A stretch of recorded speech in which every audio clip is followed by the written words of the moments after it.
आज हम लोग कक्षा 12वीं भौतिक विज्ञान का प्रश्न बैंक इकाई 3 अध्याय 4 गतिमान आवेश एवं चुंबकत्व का अध्ययन करेंगे। हमारे ओपी मैथ यूट्यूब चैनल में आप सभी लोगों का स्वागत है। अध्ययन करने के बाद लाइक बटन दबाएं, सब्सक्राइब करें, बेल आइकन को दबाकर ऑल वाले बटन को दबाएं, जिससे अगली वीडियो आप लोगों को सरलतापूर्वक मिल सके। अब हम लोग प्रश्न बैंक को हल करने के लिए लैपटॉप के डेस्कटॉप पर चलते हैं।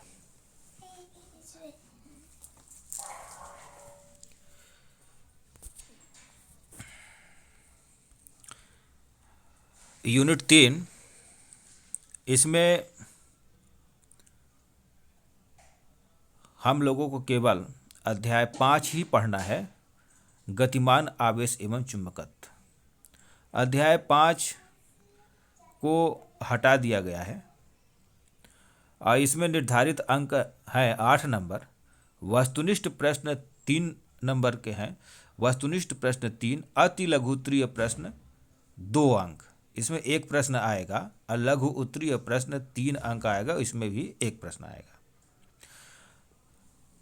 ये सही विकल्प का चयन कीजिए, जिसमें पहला प्रश्न है, एक गतिमान आवेश उत्पन्न करता है।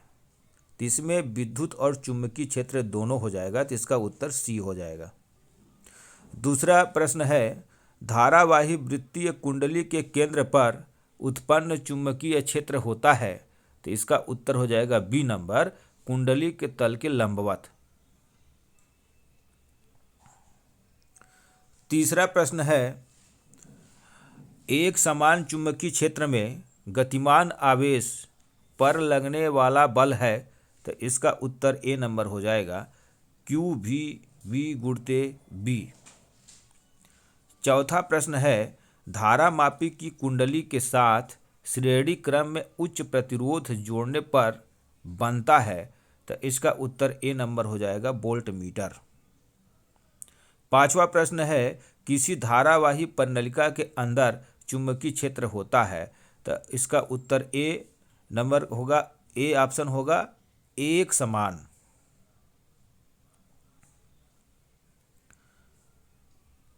छठवां प्रश्न है, एक आवेशित कण समचुंबकीय क्षेत्र में इसके समांतर प्रवेश करता है, तो कण का पथ कैसा होगा। तो इसका उत्तर होगा सरल रेखा। रिक्त स्थानों की पूर्ति कीजिए का पहला प्रश्न है, एक समान चुंबकीय क्षेत्र में लटके धारावाही लूप पर लगने वाला बल आघूर्ण अधिकतम होता है, जबकि लूप का तल चुंबकीय क्षेत्र के खाली स्थान होता है, यानी लंबवत होता है। इसका उत्तर लंबवत होगा। दूसरा प्रश्न है, एक आदर्श अमीटर का प्रतिरोध 0 होता है। तीसरा प्रश्न है, एक आदर्श वोल्ट मीटर का प्रतिरोध अनंत होता है। चौथा प्रश्न है, शंट को हमेशा समांतर क्रम में जोड़ा जाता है। पांचवा प्रश्न है, चुंबकीय क्षेत्र में गतिमान आवेश पर लगने वाले बल को लॉरेंज बल कहते हैं। एक वाक्य में उत्तर दीजिए। पहला प्रश्न है, चुंबकीय क्षेत्र की तीव्रता का एसआई मात्रक लिखिए। तो इसका उत्तर है न्यूटन बटे एम्पियर गुणित मीटर। दूसरा प्रश्न है, दो समांतर चालकों में एक ही दिशा में धारा प्रवाहित हो रही है, तब उनके मध्य लगने वाले बल की प्रकृति क्या होगी। तो इसका उत्तर होगा आकर्षण। तीसरा प्रश्न है, धारावाही कुंडली के केंद्र पर चुंबकीय क्षेत्र का मान लिखिए। तो इसका उत्तर होगा बी बराबर μ0 Ni/2r, जहाँ n तार के फेरों की संख्या है।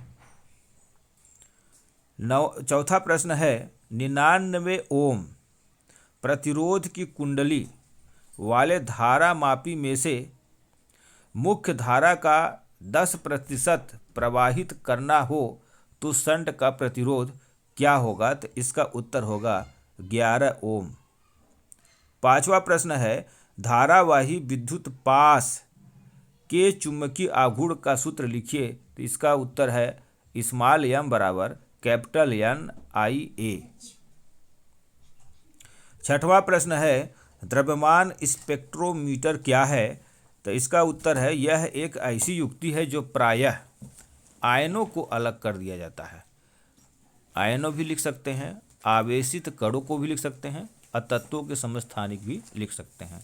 यानी ये आवेश को भी अलग कर देता है, आयनों को भी अलग कर देता है और तत्वों को, इसमें से कोई भी एक आप लिख सकते हैं।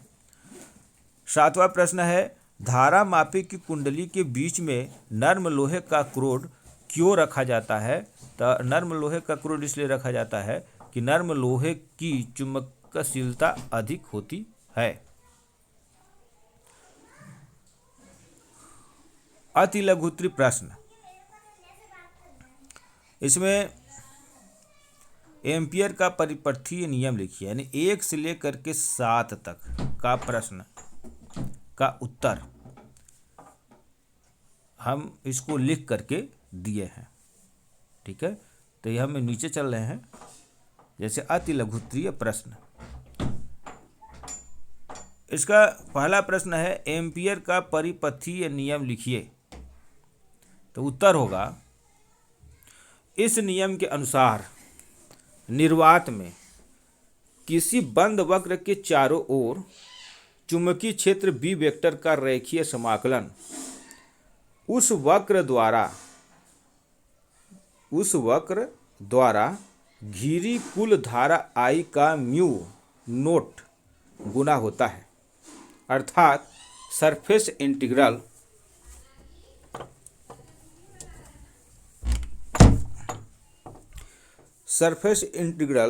B vector dot dl vector बराबर म्यू नोट I, जहाँ म्यू नोट निर्वात की चुंबकशीलता है और सरफेस इंटीग्रल बंद वक्र के परितः समाकलन तथा I वक्र द्वारा घेरी गई धारा है। दूसरा प्रश्न है, चुंबकीय संबंधी गास नियम लिखिए। तो इसका उत्तर, किसी भी बंद पृष्ठ से गुजरने वाला कुल चुंबकीय फ्लक्स सदैव शून्य होता है। अर्थात फाई m बराबर surface integral B vector dot ds vector बराबर 0। अगला प्रश्न है, साइक्लोट्रॉन क्या है? यह किस तथ्य पर आधारित है? तो साइक्लोट्रॉन एक ऐसी युक्ति है जिसकी सहायता से आवेशित कणों प्रोटॉन, न्यूट्रॉन, अल्फा कण को उच्च ऊर्जा तक त्वरित किया जाता है। साइक्लोट्रॉन इस तथ्य पर आधारित है कि जब एक आवेशित कण एक समान चुंबकीय क्षेत्र में लंबवत गति करता है तथा विद्युत क्षेत्र द्वारा लगातार त्वरित होता है, तो वह बढ़ती हुई त्रिज्या के सर्पिलाकार पथ का अनुसरण करता है तथा उसकी चाल लगातार बढ़ती चली जाती है। चौथा प्रश्न है, लॉरेंज बल के आधार पर चुंबकीय क्षेत्र B के मात्रक को परिभाषित कीजिए। हम जानते हैं लॉरेंज बल बराबर F बराबर QVB sin थीटा, या B बराबर, यहाँ से B का मान हम निकाल लेते हैं और F बटे QVB sin थीटा।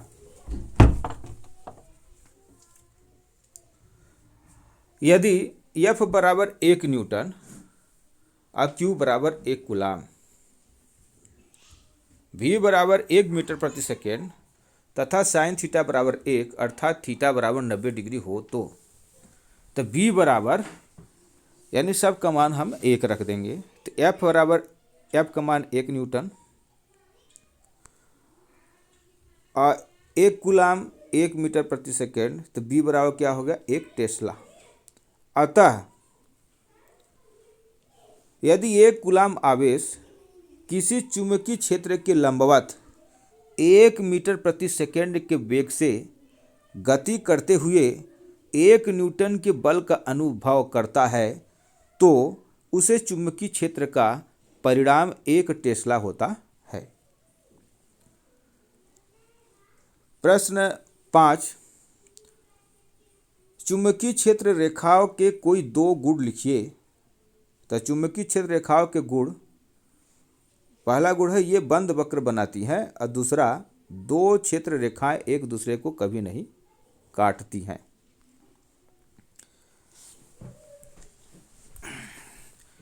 अमीटर, अगला प्रश्न है अमीटर एवं वोल्ट मीटर में।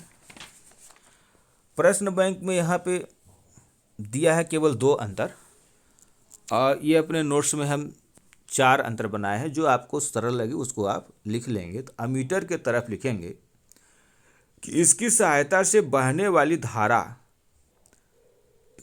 का मान ज्ञात किया जाता है।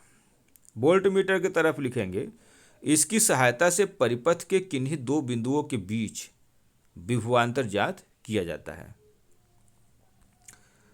अमीटर के तरफ लिखेंगे इसे कुंडली के साथ समांतर क्रम में अल्प प्रतिरोध का तार जोड़कर बनाया जाता है। वोल्ट मीटर की तरफ लिखेंगे इसे कुंडली के साथ श्रेणी क्रम में उच्च प्रतिरोध का तार जोड़कर बनाया जाता है। अमीटर की तरफ तीसरा नंबर को लिखेंगे इसे परिपथ में श्रेणी क्रम में जोड़ा जाता है। अब वोल्ट मीटर की तरफ लिखेंगे तीसरा नंबर कि इसे परिपथ में समांतर क्रम में जोड़ा जाता है। अमीटर के तरफ लिखेंगे चौथा नंबर एक आदर्श अमीटर का प्रतिरोध 0 होता है। अब वोल्ट मीटर की तरफ लिखेंगे एक आदर्श वोल्ट मीटर का प्रतिरोध अनंत होता है। अमीटर की तरफ लिखेंगे पांचवा नंबर इसका प्रतिरोध कम होता है, और वोल्ट मीटर की तरफ लिखेंगे इसका प्रतिरोध अधिक होता है। तो जो आपको सरल लगे उसको आप 2-2 लाइन लिख लीजिए। 7वां प्रश्न है कि चल कुंडली धारा मापी की कुंडली एल्यूमिनियम के फ्रेम पर क्यों लपेटी जाती है। तो इसका उत्तर है कि चल कुंडली धारा मापी की कुंडली एल्यूमिनियम के फ्रेम पर इसलिए लपेटी जाती है क्योंकि एल्यूमिनियम के फ्रेम में भंवर धाराएं उत्पन्न होती हैं जो कुंडली की गति का विरोध करती है, और जो कुंडली अवांछित दोलन नहीं कर पाती और शीघ्र ही संतुलन की अवस्था में आ जाती है। ये लघु उत्तरीय प्रश्न 3-3 नंबर का है, और जिसका नोट्स का PDF बनाया गया है, इसे आप लोग रोक रोक करके लिख सकते हैं। तो पहला प्रश्न हम क्रम से लिखे हैं, पहला, दूसरा, तीसरा, चौथा, पाँचवा, छठवां, सातवां, ये सब क्रम से हैं। तो हम इसका उत्तर के लिए चलते हैं। जैसे पहला प्रश्न है अति लघु उत्तरीय प्रश्न में कि साइक्लोट्रॉन आवृत्ति के लिए व्यंजक निगमित कीजिए। व्यंजक निगमित कीजिए। तो यहाँ से साइक्लोट्रॉन के लिए सिद्धांत कार्य विधि जो है, मान लो जहाँ लिखा है माना कि लिखेंगे आप लोग कि माना कि किसी क्षण डीज के केंद्र पर स्थित आयन स्रोत से स्मॉल m द्रव्यमान तथा q आवेश वाला धनायन उत्पन्न होता है।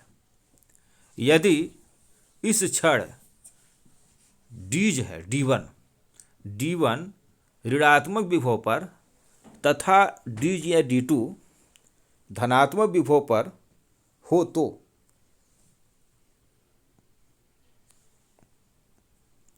तो धनायन D1 के अंदर प्रवेश कर जाएगा, और ज्यों ही धनायन D1 के अंदर प्रवेश करता है उस पर कार्य करने वाले विद्युत क्षेत्र का मान शून्य हो जाता है, क्योंकि खोखले चालक के अंदर विद्युत क्षेत्र शून्य होता है, किंतु इस क्षण धनायन पर उसकी गति के लंबवत एक चुंबकीय क्षेत्र कार्य करता है, जिसके कारण धनायन वृत्तीय गति करने लगता है। तो इसका सिद्धांत है, हमको केवल व्यंजक लिखना है, तो हम यहाँ से लिखेंगे। माना कि चुंबकीय क्षेत्र का परिमाण कैपिटल बी वेक्टर तथा धनायन का वेग भी स्मॉल भी है, तब धनायन पर कार्य करने वाला लॉरेंज बल, तो लॉरेंज सूत्र से है एफ बराबर क्यू भी बी। साइन थीटा होता है, तो यहाँ थीटा का मान 90 डिग्री है, तो साइन 90 का मान 1 हो जाएगा, तो एफ बराबर क्यू भी बी, ये समीकरण 1 लिख लेंगे। यह बल धनायन को वृत्तीय गति करने के लिए आवश्यक अभिकेंद्री बल प्रदान करता है। यदि वृत्तीय मार्ग की त्रिज्या स्मॉल आर हो, तो यानी एक बल लॉरेंज बल हो गया और दूसरा कौन सा बल हो गया, अभिकेंद्री बल। अभिकेंद्री बल को भी हम एफ से दर्शाते हैं, इसका सूत्र है एम वी स्क्वायर बटे आर। ये भी एफ है, ये भी एफ है, तो हम क्या करेंगे, समीकरण 1 और 2 इसके हम बराबर कर देंगे, तो ये क्यू भी हो गया और M V square upon R हो गया। ये डीज का चित्र है, इसे आप बना सकते हैं।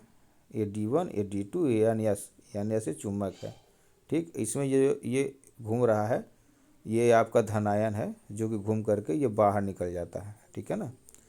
तो यहाँ से हम मान निकाल लेंगे आर का, तो आर हम यहाँ रख देंगे और बाकी सब एम भी, ये भी और बी स्क्वायर से कट जाएगा, तो आर बराबर एम भी बटे क्यू भी, ये समीकरण 1 हो गया। यहाँ समीकरण 1 लिखने के बाद हम ये जो ब्रैकेट में है इसको आप छोड़ दीजिए, ठीक है। अब यदि किसी भी डीज में धनायन को अर्धवृत्तीय पथ तक तय करने में लगा समय टी, हमको समय की ज़रूरत है इसलिए हम इसको छोड़ दिए हैं। टी बराबर समय बराबर क्या होता है, दूरी बटे चाल। तो यहाँ पे देखिए जो दूरी है अर्धवृत्त की परिधि है, तो अर्धवृत्त क्या होगा, पाई आर होगा, तो दूरी क्या होगा, पाई आर बटे भी। हम यहाँ से जो समीकरण 1 में यहाँ आर का मान निकाले थे एम भी बटे क्यू भी, तो हम इसमें लिख देंगे, यहाँ लिख देंगे टी बराबर, तो टी बराबर पाई बटे भी और आर का मान है एम भी बटे क्यू भी, तो ये इसको हम कर देंगे समीकरण 2, तो टी बराबर पाई एम बटे क्यू भी, ठीक है ना। ये समीकरण 2 कर दीजिए। अब हम चलते हैं आवृत्ति के व्यंजक में, ये आवृत्ति के व्यंजक में जिसकी ज़रूरत पड़ेगा टी का मान में, ठीक है ना। तो आवृत्ति के लिए साइक्लोट्रॉन इस शर्त पर कार्य करता है कि लगाए गए विभवांतर अर्थात विद्युत क्षेत्र की आवृत्ति को धनायन की प्रक्रिया की आवृत्ति के बराबर होना चाहिए। विद्युत क्षेत्र की इस आवृत्ति को साइक्लोट्रॉन आवृत्ति कहते हैं।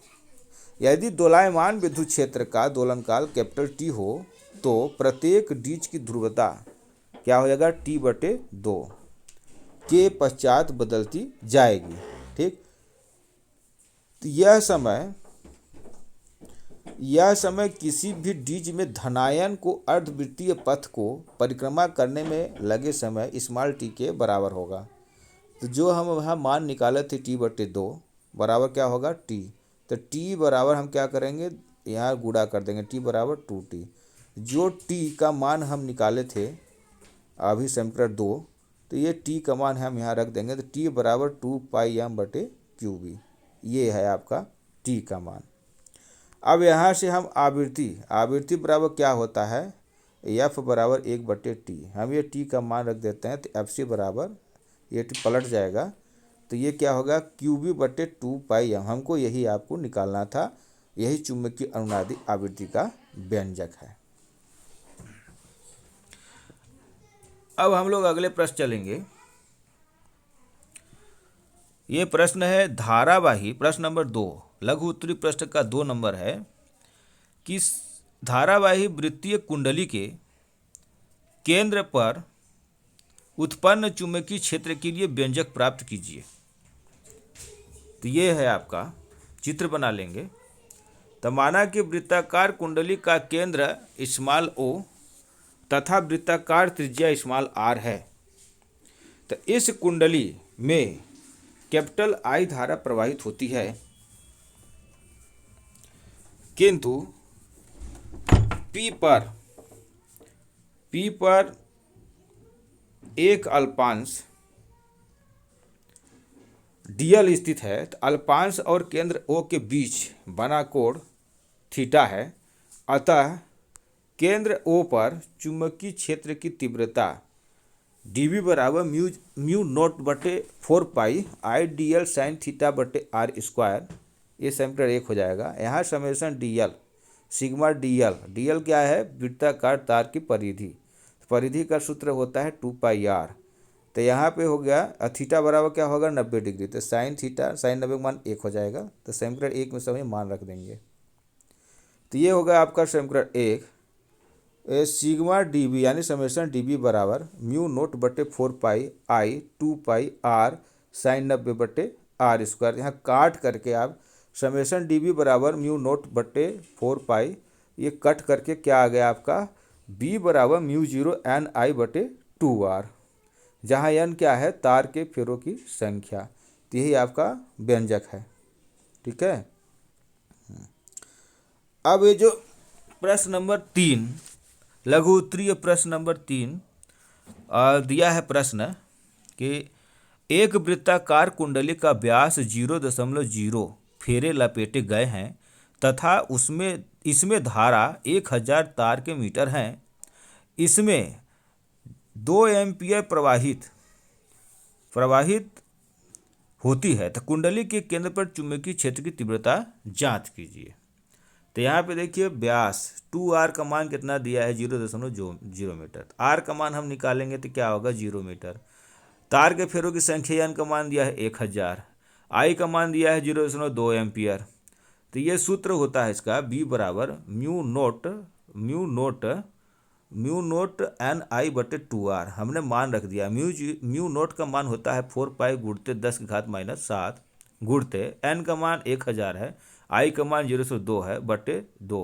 यहाँ r का मान कितना आया 0.0, जब 0 इसका गुणा करेंगे तो क्या हो जाएगा 0। तो ये इसमें जब हम भाग देंगे 0 को तो क्या हो जाएगा अनंत, इसका उत्तर क्या होगा अनंत टेस्ला। ठीक।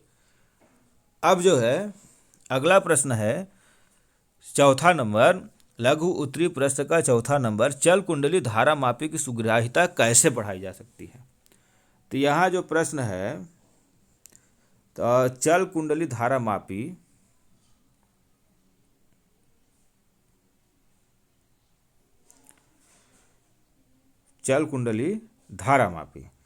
तो यहाँ यदि धारा मापी में कैपिटल आई धारा प्रवाहित करने पर उसकी कुंडली में उत्पन्न विक्षेप फाई या थीटा हो तो आई बराबर सी बटे एन बी ए फाई। यहाँ से हम एन बी ए बटे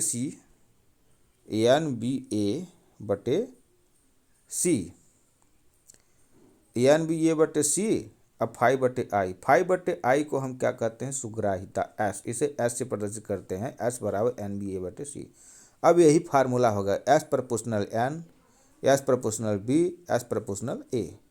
यहाँ से आप आराम से बना सकते हैं क्योंकि प्रोपोर्शनल में बाकी सब हो जाए। देखिए धारा मापी की सुग्राहिता निम्न जो कारक है ये कैसे बढ़ाई जा सकती है, जब देखिए जब हम इसमें एन का मान बढ़ाएंगे तो एस का मान बढ़ेगा, बी का मान बढ़ाएंगे तो एस का मान बढ़ेगा, ए का मान बढ़ाएंगे तो एस का मान बढ़ेगा। तो ये यहीं से हम क्या कहेंगे तार के फेरों की संख्या एन पर, जब तार के फेरों की संख्या बढ़ाने से धारा मापी की सुग्राह्यता बढ़ती है तो एस प्रोपोर्शनल एन। दूसरा है चुंबकीय क्षेत्र पर, तो एस प्रोपोर्शनल बी। यदि चुंबक शक्तिशाली है तो धारा मापी की सुग्राह्यता बढ़ेगी यानी अधिक होगी। तीसरा नंबर कुंडली के क्षेत्रफल पर, तो एस प्रोपोर्शनल ए, यदि कुंडली का क्षेत्रफल अधिक है तो धारा मापी की सुग्राह्यता अधिक होगी। चौथा निलंबन तार के प्रकृति पर, तो एस प्रोपोर्शनल 1/c, तो ये व्युत्क्रमणपाती है। यदि निलंबन तार का एकांक ऐंठन आघूर्ण का मान कम होता है तो धारा मापी की सुग्राह्यता में वृद्धि होती है। तो ये प्रश्न आप लिख लेंगे। अब अगला प्रश्न है 5वां नंबर कि किसी धारावाही परिनलिका के अंदर चुंबकीय क्षेत्र के लिए सूत्र स्थापित कीजिए। हमको केवल सूत्र निकालना है यहाँ एम्पियर का परिपथीय नियम नहीं लिखना है, केवल हमको सूत्र निकालना है। तो हम यहाँ से आ रहे हैं उत्तर में कि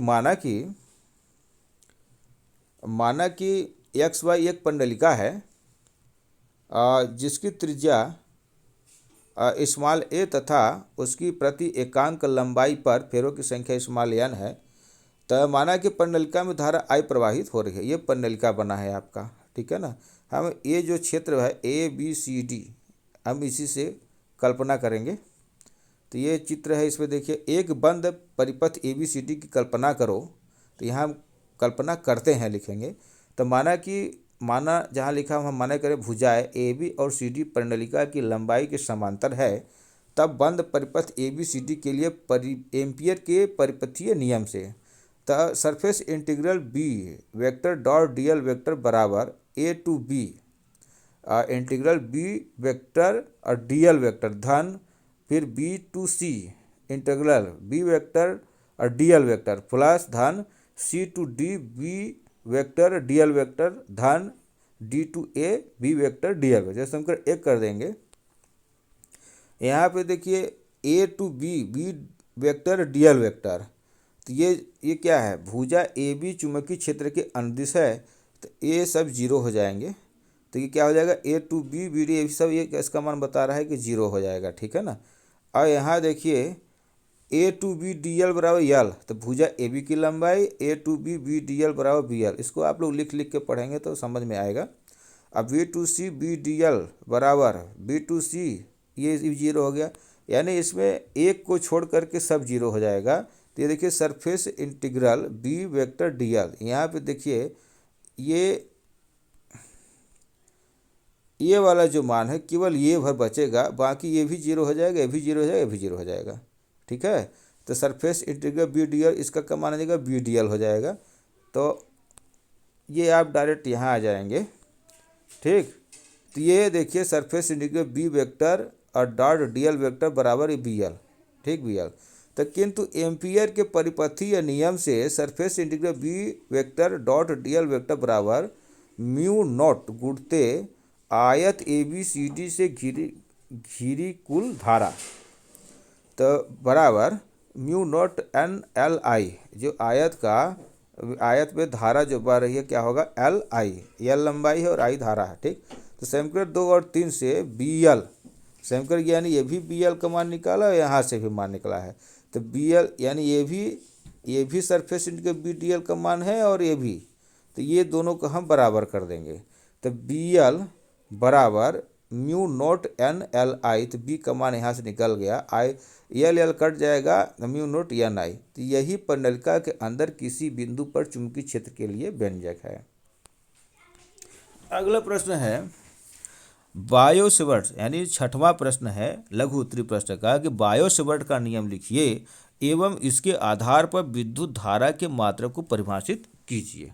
तो बायो सेवर्ट का नियम, माना ए बी एक चालक तार है जिसमें कैपिटल आई धारा प्रवाहित होती है।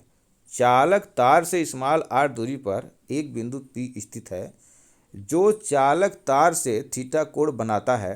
तो चालक तार में एक अल्पांश डीएल स्थित है जिसके द्वारा उत्पन्न चुंबकीय क्षेत्र की तीव्रता डी बी। तो ये आप ये चित्र बना लेंगे, ये डीएल, ठीक। तो इसे डी बी नंबर 1 में लिखेंगे, चालक में बहने वाली धारा आई के अनुपाती होती है अर्थात डी बी प्रोपोर्शनल आई। और दूसरा नंबर, चालक के उस अल्पांश की लंबाई डीएल के अनुपाती होती है अर्थात डी बी प्रोपोर्शनल डीएल। तीसरा नंबर, अल्पांश की लंबाई और अल्पांश से बिंदु पी को मिलाने वाली रेखा के बीच बने कोण थीटा की ज्या यानी साइन थीटा के अनुपाती होती है अर्थात d B proportional sine theta. चौथा नंबर, अल्पांश से बिंदु पी के बीच की दूरी स्मॉल आर के व्युत्क्रमानुपाती होती है अर्थात डी बी प्रोपोर्शनल 1/r²।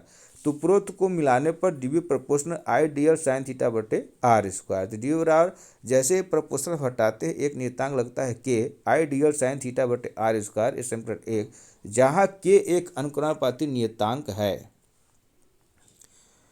के बराबर म्यू 0/4 पाई, इसका मान होता है 10⁻⁻7 सेंटीमीटर। 1 से dv बराबर म्यू 0/4 पाई, तो यह म्यू 0 नहीं कहते, म्यू नोट बोलते हैं, म्यू नोट/4 पाई आइडियल साइन थीटा/r²।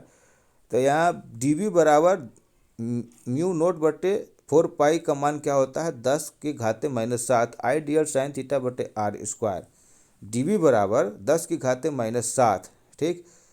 अब वेबर बटे मीटर स्क्वायर या टेस्ला ऐसे बोलते हैं। तो dl बराबर 1 मीटर मान लेते हैं, यानी सब का मान हम 1 रखेंगे, साइन थीटा का मान 1 रखेंगे, थीटा बराबर 90 डिग्री। तो समीकरण 2 में जब मान रख देंगे तो ये आप आ जाएगा I बराबर 1 टेस्ला। तो इसका परिभाषा बन जाएगा आपका कि 1 एम्पियर वह विद्युत धारा है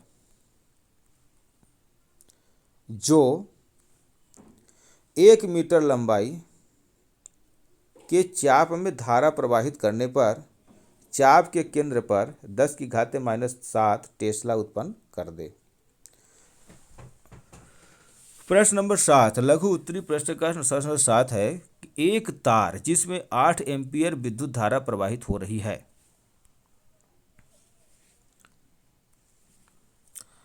0.15 t के एक समान चुंबकीय क्षेत्र में क्षेत्र से 30 डिग्री का कोण बनाते हुए रखा है, इसकी एकांक लंबाई पर लगने वाले बल का परिमाण और दिशा ज्ञात कीजिए।